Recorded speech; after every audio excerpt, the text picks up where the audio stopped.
은혜 받으신 하나님 말씀은 에스라 10장 10절에서 12절까지의 말씀입니다.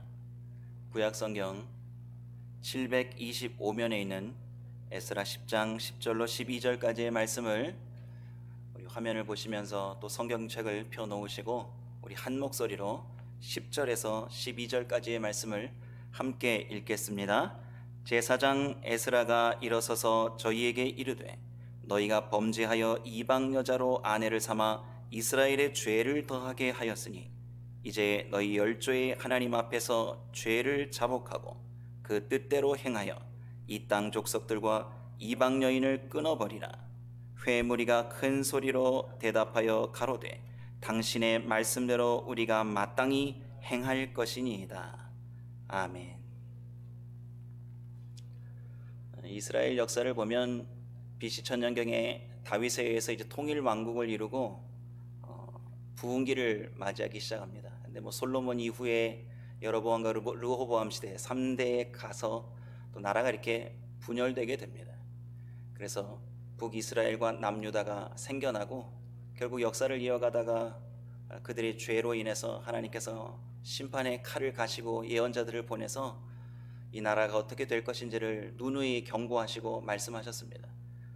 그러나 그들이 돌아와 하나님 말씀 앞에 회개하고 엎드리는 일이 드물게 일어나고 결국은 온 백성들의 죄로 인해서 하나님께서 그 나라를 존재를 아예 없애버리시죠. 그래서 북이스라엘은 아수르에 의해서 BC 722년에 나라가 멸망합니다. 이후에 이어서 세월이 흐른 후에 남유다는 BC 586년에 바벨론에 의해서 나라가 멸망하게 됩니다.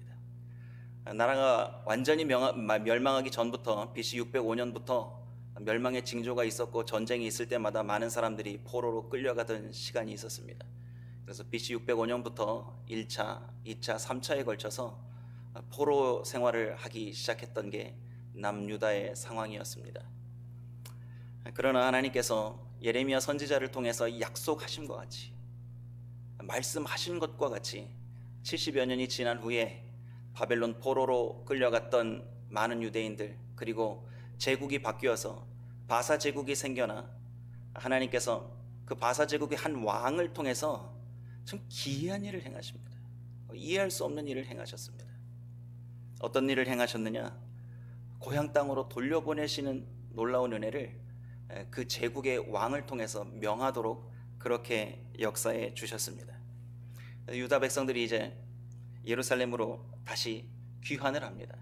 BC 538년경부터 1차로 귀환합니다. 그때 스룹바벨과 예수아와 약 49,897명이라는 수많은 사람들, 여자와 아이들을 포함하면 약 20만 명의 사람들이 예루살렘 유다 땅으로 돌아옵니다.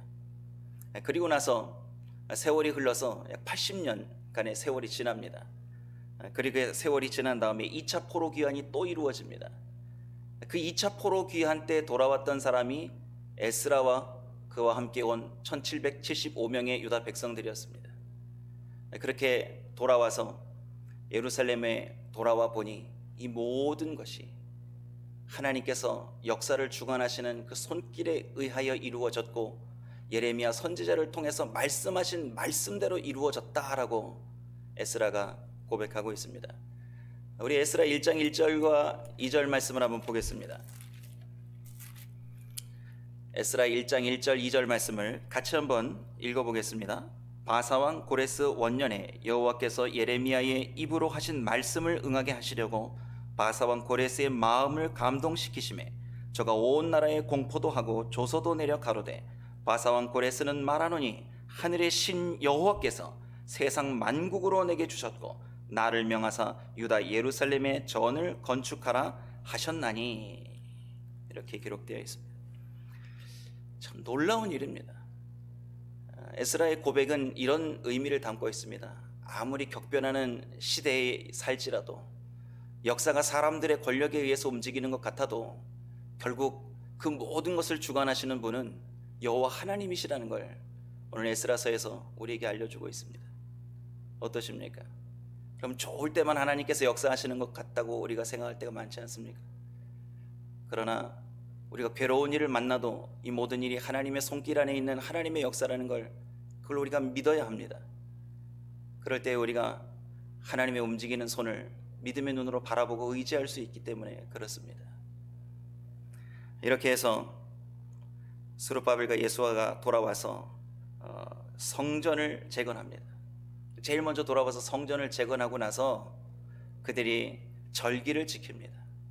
그들이 신앙을 회복하기 위해서 참 열심을 냈습니다. 그 가운데에 하지 못했던 일들이 있었습니다. 그건 이스라엘 백성들의 내면의 삶 깊숙한 곳에 하나님의 말씀이 회복하는 것은 이들이 80년 동안 제대로 이루지를 못했습니다. 그러다 보니까 하나님께서 에스라를 통해서 이스라엘 백성들이 하나님의 말씀을 회복하기를 원하셨던 것 같습니다. 그래서 제사장의 가문의 사람이었고 학사였고 또 정치적인 권력이 있었고 역사가였던 에스라를 하나님께서 2차 포로기한을 통해 예루살렘에 다시 보내주십니다. 그 말씀을 이제 찾아보면 7장 11절에 그 에스라라는 인물을 잘 소개해주고 있습니다. 7장 11절 말씀을 함께 읽어보겠습니다. 여호와의 계명의 말씀과 이스라엘에서 주신 율례의 학사인 학사 겸 제사장 에스라에게 아닥사스다 왕이 내린 조서 초본은 아래와 같으니라. 율법에 탁월한 전문가였고 아주 민첩한 센스를 가지고 있었던 율법 학자였고 제사장 가문 아론의 16대 손이라고 7장 5절에는 소개하고 있습니다. 그가 이렇게 말씀에 신실했고 그가 학자였고 또 하나 그가 가진 것이 있었습니다. 그건 바로 아닥사스다 왕이 부여한 엄청난 권력이었습니다. 정치적 권력, 사법적인 권력, 집행 권한 상당한 권력을 에스라에게 부여해주고 2차 포로기한 때 에스라가 돌아온 겁니다. 7장 26절에 에스라가 어떤 권한을 가지고 왔는지 성경이 우리에게 이렇게 알려주고 있습니다. 7장 26절을 같이 한번 읽어보겠습니다. 무릇 내 하나님의 명령과 왕의 명령을 준행치 아니하는 자는 속히 그 죄를 정하여 혹 죽이거나 정배하거나 가산을 정몰하거나 옥에 가둘지니라 하였더라. 아닥사스다 왕이 조서를 하나 줬습니다. 그러고 어마어마한 권력을 에스라에게 부여해 줬습니다. 말 안 들으면 죽여도 괜찮다. 정배라는 말을 썼습니다. 유배 보내도 좋다. 어디 지방으로 쫓아버려도 좋다. 가산을 정몰해도 좋다. 가산을 다 몰수해도 좋다. 옥에다 가둬버려도 좋다. 뭐 그러한 권한 다 줄 테니까 가가지고 하나님의 명령이나 왕의 명령을 준행하지 않는 자 가서 네가 똑바로 올바르게 가서 고치라는 거죠. 이런 엄청난 권한을 가지고 에스라가 자신의 본적 예루살렘으로 이제 돌아옵니다. 돌아오자마자 그가 듣는 이야기들이 있습니다. 그 듣는 이야기는 참 에스라의 가슴을 치고 그 자리에 주저앉게 만드는 참 참담한 소식이었습니다. 그 이야기를 오늘 9장 1절에서 이렇게 소개하고 있습니다. 에스라 9장 1절 2절 말씀을 한번 보겠습니다. 같이 읽겠습니다. 2일 후에 방백들이 내게 나와 가로되 이스라엘 백성과 제사장들과 레위 사람들이 이 땅 백성과 떠나지 아니하고 가나안 사람과 헷 사람과 브리스 사람과 여부스 사람과 암몬 사람과 모압 사람과 애굽 사람과 아모리 사람의 가증한 일을 행하여 그들의 딸을 취하여 아내와 며느리를 삼아 거룩한 자손으로 이방 족속과 서로 섞이게 하는데 방백들과 두목들이 이 죄에 더욱 으뜸이 되었다 하는지라. 에스라가 도착해 보니까 신앙적인 상황, 영적인 상황이 기가 막힌 겁니다. 하나님께서 왜 이스라엘 백성들을 나라를 멸망시켜서 흩으셨습니까? 하나님께서 약속하신 말씀을 이루시기 위해서 그랬습니다. 그 말씀을 이루시기 위한 원인 제공이 무엇이었습니까? 가장 큰 원인은 우상숭배였습니다. 그 우상숭배를 아직도 떠나지 못하고 있습니다. 아직도. 그런데 오늘 본문에서 어떤 사람들이 그 일에 앞장섰는가? 오늘 2절 말씀에 보니까 마지막 부분에 이런 내용이 있습니다. 방백들과 두목들이 이 죄에 더욱 으뜸이 되었다. 방백들은 아까 말씀드렸습니다. 이 리더 그룹입니다. 그리고 오늘 방백과 더불어서 나온 사람 두목들은 오피셜들, 관료들입니다. 고위직에 있는 사람들, 모범을 보여야 되는 사람들, 하나님 말씀이라면 벌벌 떨면서 하나님 말씀대로 살아드리기 위해서 몸부림쳐야 될 사람들이 오히려 앞장서서 이상한 일들을 했습니다. 그건 이방 여인들을 아내로 삼거나 며느리로 삼아서 그 여인들을 집안에 들였다라는 겁니다. 그게 뭐가 문제가 되겠습니까? 아니, 우리 룻기를 읽어봐서 알지 않습니까? 모세가 누구와 결혼했는지도 알고 이방 여인들이 하나님의 족보의 역사에 기록된 이름들을 우리가 기억하고 있습니다. 단순히 그런 문제가 아니었던 거죠. 우리 9장 1절 마지막 부분에 보면 그들이 행했던 행동이 문제가 됐던 겁니다.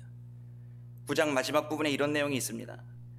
애굽 사람과 아모리 사람의 가증한 일을 행하여, 이렇게 나와 있습니다. 가증한 일이 뭐겠습니까? 구약 성경에서 가증한 일, 토에바라는 말로 소개되는 말은 대부분 우상 숭배와 관련이 있는 말입니다. 토에바라는 말이 혐오스러운 일을 말할 때 쓰는 말입니다. 토에바라는 말입니다. 그러니까 아내도 삼고 며느리도 삼아서 집안에 들여놨더니 여호와 신앙으로 돌아오는 게 아니라 이들이 자기들의 우상을 가지고 들어와서 거기서 아이를 낳고 아이들에게 뭘 자꾸 보여주고 교육시키는 거예요. 자기들이 가지고 온 아이돌 가지고 놓고 그거 우상 숭배하는 걸 자녀들에게 계속해서 보여주고 노출시키는 거죠. 근데 이 문제를 앞장서서 한 사람들이 있습니다. 누굽니까? 리더 그룹과 관료들이었다라는 거죠. 모범을 보여야 될 사람들이 이런 일을 저질렀다고 오늘 방백들이 와서 고백하고 있습니다. 에스라의 마음이 어땠겠습니까? 하나님께서 이렇게 기이한 은혜를 주셔서 놀라운 긍휼을 베풀어 주셔서 다시 포로 귀환을 이루었는데 돌아와서 고작 80년 동안 그들이 해놓은 일이라고는 이방 여인들을 집안에 들여놓고 다시 나라가 멸망하기 이전에 행했던 일들을 다시 답습하고 있는 겁니다. 그래서 9장 3절 4절 말씀을 보면 에스라의 주저앉는 모습이 기록되어 있습니다. 우리 에스라 9장 3절 4절 말씀을 같이 보겠습니다. 내가 이 일을 듣고 속옷과 겉옷을 찢고 머리털과 수염을 뜯으며 기가 막혀 앉으니 이에 이스라엘 하나님의 말씀을 인하여 떠는 자가 이 사로잡혔던 자의 죄를 인하여 다 내게로 모여오더라. 내가 저녁 제사 드릴 때까지 기가 막혀 앉았더니, 이러고 마지막 15절까지의 말씀은 에스라의 회개 기도입니다. 에스라가 학자이고 또 율법에 능한 사람인지라 상당히 점잖은 겁니다. 제가 한번 느헤미야를 강의하면서 느헤미야가 이런 비슷한 상황을 만났을 때 했던 행위를 제가 소개해 드린 적이 있습니다. 느헤미야가 신앙의 개혁을 위해서 이방 사람들하고 결별하고 하나님 앞에 신앙을 돌이키라고 그렇게 에스라와 노력을 했는데, 요 사건이 있고 한 10여 년 뒤에 느헤미야가 이 사람들 어떻게 사나 하고 이렇게 돌아본 거죠. 민생 시찰을 나가본 겁니다. 한 가정에 가보니까 팔레스타인 지역 아스돗 방언을 하는데 히브리 말을 애들이 못합니다. 히브리 말을 못한다는 건 뭘 못한다는 거죠? 성경을 못 읽는다는 거죠. 이렇게 가슴을 찢고 옷을 찢으면서 회개를 했던 이 시간 불과 10여 년 뒤에 느헤미야가 시찰을 나갔다 그 장면 딱 봅니다. 그 장면이 느헤미야 13장 25절쯤인가 아마 기록되어 있을 겁니다. 화면에 있는데요, 같이 한번 읽어보겠습니다. 내가 책망하고 저주하며 두어 사람을 때리고 그 머리털을 뽑고 이르되 너희는 너희 딸들로 저희 아들들에게 주지 말고 너희 아들들이나 너희를 위하여 저희 딸을 데려오지 않겠다고 하나님을 가리켜 맹세하라 하고.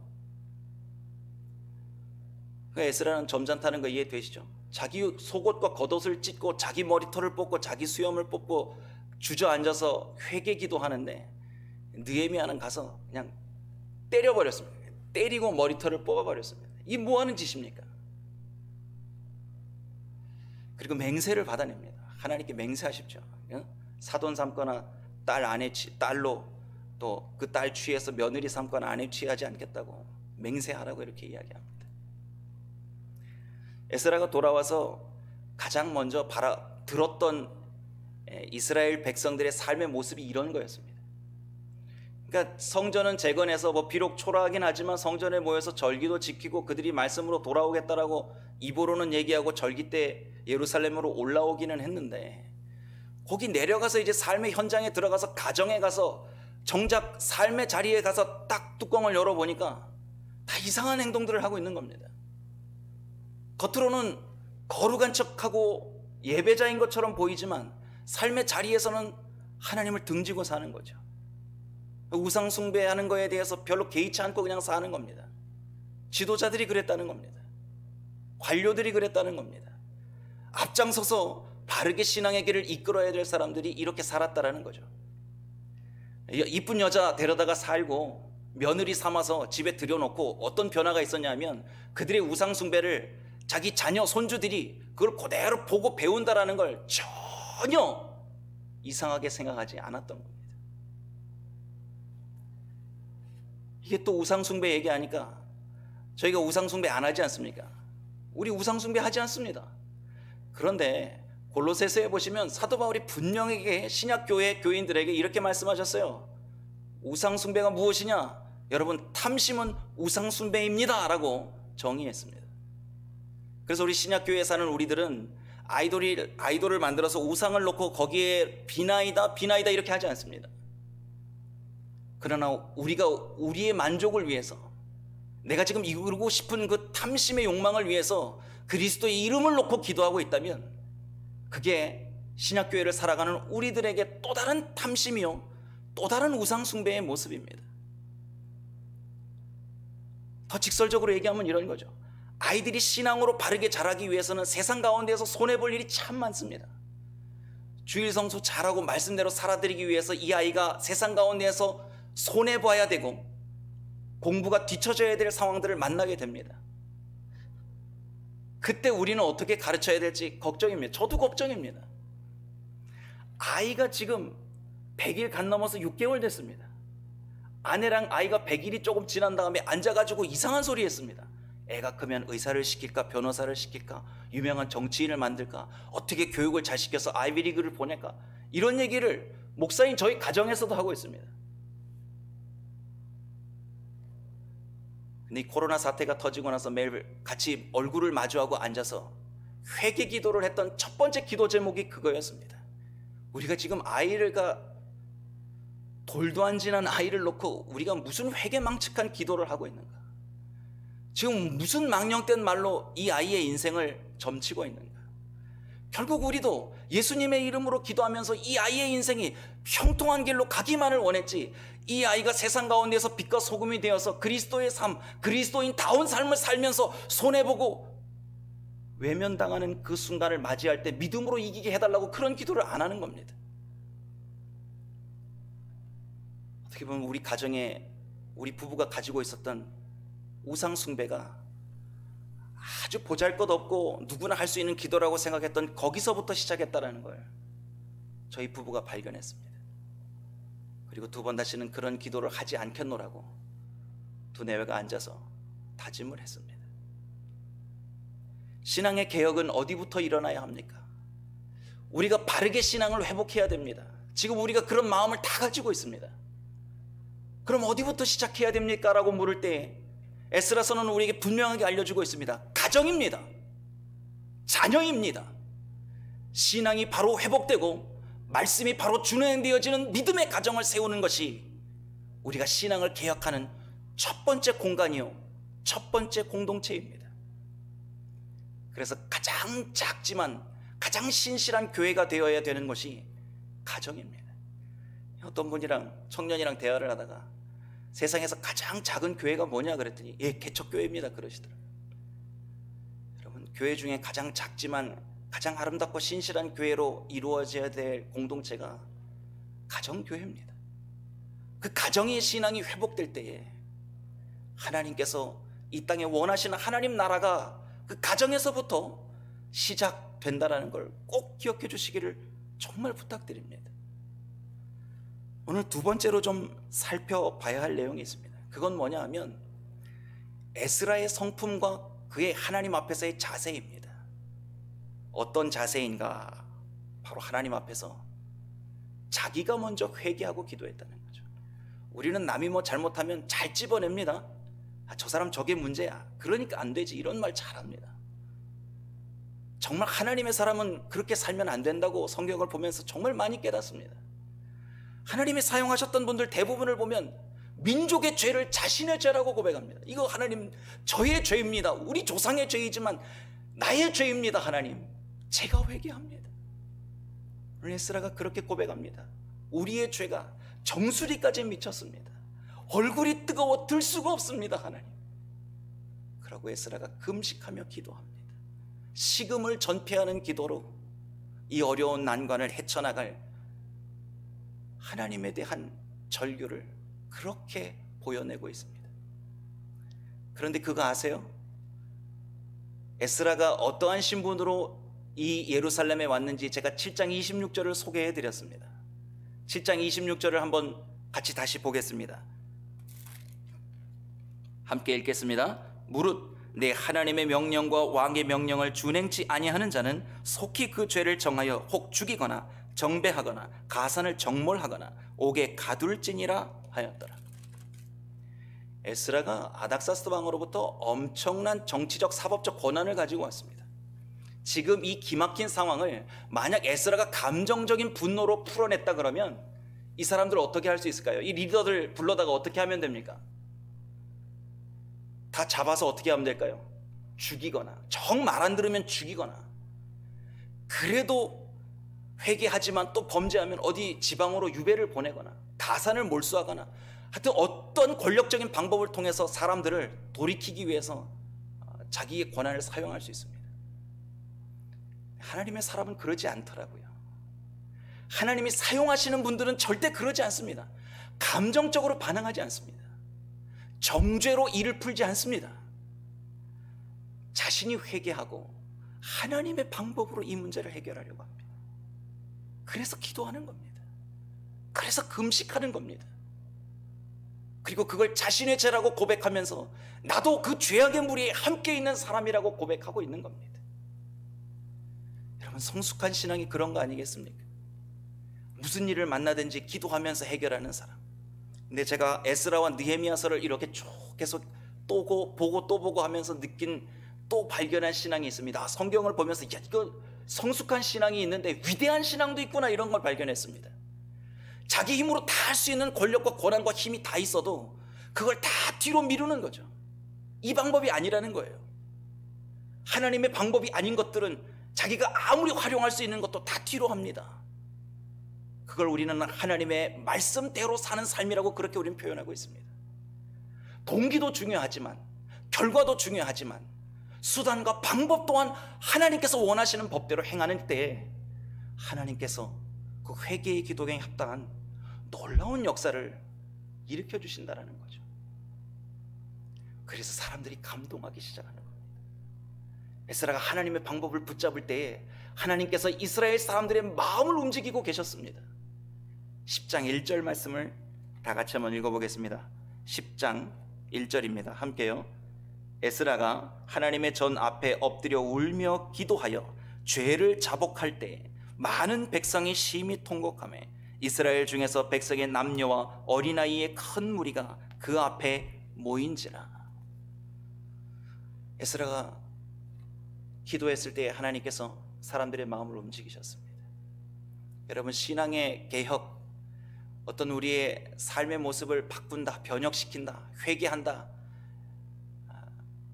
한 사람이 회개를 통해서 하나님께서 이런 역사를 일으켜 주셔야 하는 것, 우리도 지금 이 시간에 우리가 기대해야 될 하나님의 역사라고 저는 확신합니다. 사람들이 모였습니다. 민족의 지도자가 회개하는 모습 앞에 사람들이 하나님의 은혜를 덧입고 모였습니다. 그리고 사람들이 동요하기 시작합니다. 우리가 어떻게 해야겠습니까? 우리가 어떻게 해야 하나님의 말씀을 준행하고 하나님 앞에 하나님의 백성답게 사는 모습으로 우리가 변화될 수 있겠습니까? 고민하는 겁니다. 그날 또 하필 비가 왔습니다. 추적추적 비가 오는데 사람들이 모여서 우울한 분위기 안에서 자신들 가슴을 치고 있는 겁니다. 큰일 났구나. 하나님께서 나라도 멸망하게 하시고 그 멸망한 나라에서 흩으셨던 우리를 다시 돌려보내서 기가 막힌 은혜를 주셨는데 우리가 또 예선의 구습을 따라가고 있는 자신들을 이제 본 겁니다. 근데 하나님께서 그 중에 은혜 받은 사람들을 통해서 이제 민족적인 회개 운동과 새로운 신앙의 부흥을 일으키고 계시는 겁니다. 우리 10장 3절 4절 말씀을 같이 한번 읽겠습니다. 함께요. 곧 내 주의 교훈을 좇으며 우리 하나님의 명령을 떨며 준행하는 자의 의논을 좇아 이 모든 아내와 그 소생을 다 내어보내기로 우리 하나님과 언약을 세우고 율법대로 행할 것이라. 이는 당신의 주장할 일이니 일어나소서. 우리가 도우리니 힘써 행하소서. 엘람 자손 여이엘의 스가냐가 찾아와서 에스라를 독려하는 겁니다. 우리도 함께 하겠습니다.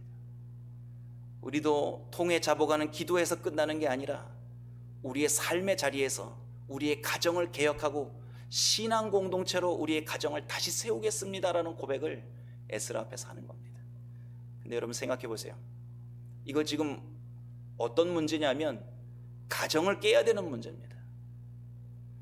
에스라가 잘 됐습니다, 합시다 이러고 나서지 않습니다. 그 다음 에스라의 반응이 이런 겁니다. 10장 6절 한번 보겠습니다. 10장 6절을 우리 가정에서도 한번 다 같이 읽겠습니다. 이에 에스라가 하나님의 전 앞에서 일어나 엘리야십의 아들 여호하난의 방으로 들어가니라. 저가 들어가서 사로잡혔던 자의 죄를 근심하여 떡도 먹지 아니하며 물도 마시지 아니하더니. 이게 명령으로 됩니까? 힘으로 됩니까? 이거 억압해서 됩니까? 뭐 사법권이 있다고, 행정권이 있다고 법으로 다스릴 수 있는 그런 문제가 아니지 않습니까? 하나님께서 그런 방법을 기뻐하시지 않지 않습니까? 스스로 움직이고 스스로 개혁하려고 하는 이 운동이 자발적으로 일어나야지만 이 가정의 신앙 회복은 가능한 일입니다. 이들이 다시 한번 결단을 합니다. 그리고 이제 에스라가 마음을 굳힙니다. 그리고 오늘 선포한 말씀이 우리가 오늘 본문으로 삼은 10절 11절 말씀입니다. 이제 에스라가 굳은 결심을 하고 이제 선포하는 말씀인데요, 우리 10절 11절 말씀 다 같이 한번 읽어보겠습니다. 제사장 에스라가 일어서서 저희에게 이르되 너희가 범죄하여 이방 여자로 아내를 삼아 이스라엘의 죄를 더하게 하였으니 이제 너희 열조의 하나님 앞에서 죄를 자복하고 그 뜻대로 행하여 이 땅 족속들과 이방 여인을 끊어 버리라. 여러분, 이거 이혼 문제에 접근하시면 곤란합니다. 이 문제는 어떤 분이 해석을 해도 이거는 신앙의 개혁 문제입니다. 신앙의 본질을 회복하는 문제입니다. 하지만 이건 쉽지 않은 일이었습니다. 이거 뭐 지금 우리가 가정에서 뭐 신앙 생활 안 한다고 아내를 어떻게 할 수 없는 그렇게 적용하는 말씀이 아닙니다. 이들의 지금 결단과 말씀에 대한 준행에 준엄한 이 고백, 12절에 나올 텐데요, 사실 가정이 해체되는 이 일, 가족이 해체된다는 거, 이거 얼마나 큰 고통입니까? 자기 피와 살을 깎아내는 고통을 감수하고 여호와 신앙을 회복하겠다라는 그런 고백입니다. 그거 하겠냐는 겁니다. 하나님께서 하신 그 말씀대로 여러분 정말 하시겠습니까? 라는 거죠. 여러분 여기서 못하겠습니다 이러면 다 끝나는 겁니다. 뼈와 살을 깎아내는 고통을 감내하고 우리가 변화하겠습니다, 우리 가정, 믿음의 가정, 신앙의 가정으로 세우겠습니다, 그리고 따르겠습니다라고 결단하지 않으면 더 이상 에스라의 이런 하나님을 따르는 이 고백과 선포는 그냥 외치는 소리에 불과한 거죠. 선동에 불과한 겁니다. 그런데 감사하게도 하나님께서 그들의 마음을 이미 만져주셨습니다. 그들이 이 정말 어마무시한 선포에 이렇게 화답합니다. 12절입니다. 같이 읽겠습니다. 회무리가 큰 소리로 대답하여 가로되 당신의 말씀대로 우리가 마땅히 행할 것이니이다. 아멘. 에스라는 학사였고 율법에 능통한 사람이었고 정치가였고 제사장이었고 개혁가였고 역대기를 기록한 역사학자입니다. 역사를 보면서 에스라는 깨달은 겁니다. 하나님께서 왜 나라를 멸망시키시고 우리를 흩으셨던가? 그 원인이 과연 무엇인가? 그러면 이제 두 번 다시 우리가 흩어짐을 면하고 하나님의 뜻대로 살아드리는 그 길이 무엇인가? 그 뜻대로 살아드리는 길이 무엇인가? 오늘 세 가지로 우리에게 이렇게 교훈을 남겨주고 있습니다. 첫 번째는 신앙의 회복, 신학의 개혁은 그분 뜻대로 가정을 믿음의 가정으로 다시 세우는 겁니다. 꼭 기억해 주십시오. 두 번째는 신앙의 회복이 그분 뜻대로 이루어져야 된다는 겁니다. 과정 또한 목적과 결론이 하나님 뜻대로 선한 열매가 나타나려면 동기부터 과정까지 모든 것이 다 그분의 뜻대로만 이루어져 나아갈 때 하나님의 온전한 신앙의 회복은 이 땅에서 공동체적인 확산으로 일어난다는 겁니다. 마지막 세 번째 우리가 꼭 기억해야 될 교훈은 이겁니다. 신앙의 회복은 나 자신부터 하나님 앞에 회개할 때 시작할 수 있다는 것입니다. 제가 집에서 이제 조심하려고 합니다. 자녀가 저를 보지 않겠습니까? 교회에서 조심하는 건 당연한 겁니다. 이제 가정에서도 우리의 삶의 자리에서도 그분의 뜻대로 행하고 사는 삶을 통해서 이제 우리의 주변이 하나님의 말씀 중심으로 회복되는 사람들이 많아지기를 우리는 간절히 기도해야 될 시기를 보내고 있습니다. 다들 어렵습니다. 코로나 사태로 인해서 포스트 코로나 시대를 우리가 준비하고 있습니다. 이제 앞으로 언제 이런 일들이 또 일어날지 모릅니다. 그렇다면 우리가 이 일을 단순히 어렵고 힘들다고만 고백할 게 아니라 하나님께서 주신 이 사건을 통해서 우리가 역사를 주관하시는 하나님 앞에 무엇을 어떻게 회복하고 그분의 뜻을 어떻게 받들고 행하며 살아야 될지에 대해 우리가 온전히 정립할 시간이 지금 이 시대임을 함께 공감하고 있습니다. 오늘 이 말씀을 꼭 기억해 주시고 돌아가셔서 가정에서 이 말씀의 은혜가 자녀 손손 대대로 이어지는 복된 말씀이 되어 주시기를 부탁드립니다. 기도하겠습니다. 하나님, 우리 신앙의 회복이 우리의 가정에서부터 이루어지게 하여 주시옵소서. 우리의 신앙의 회복이 하나님의 뜻대로 말씀대로 시작되게 하여 주시고 열매 맺게 하여 주시옵소서. 그리고 신앙의 회복이 나 자신으로부터 시작되어 주변의 모든 사람들에게 선한 영향력과 은혜를 끼칠 수 있는 그러한 거룩과 선결된 모습으로 우리가 살아드리는 인생이 되게 하여 주시옵소서. 예수님의 이름으로 기도드립니다.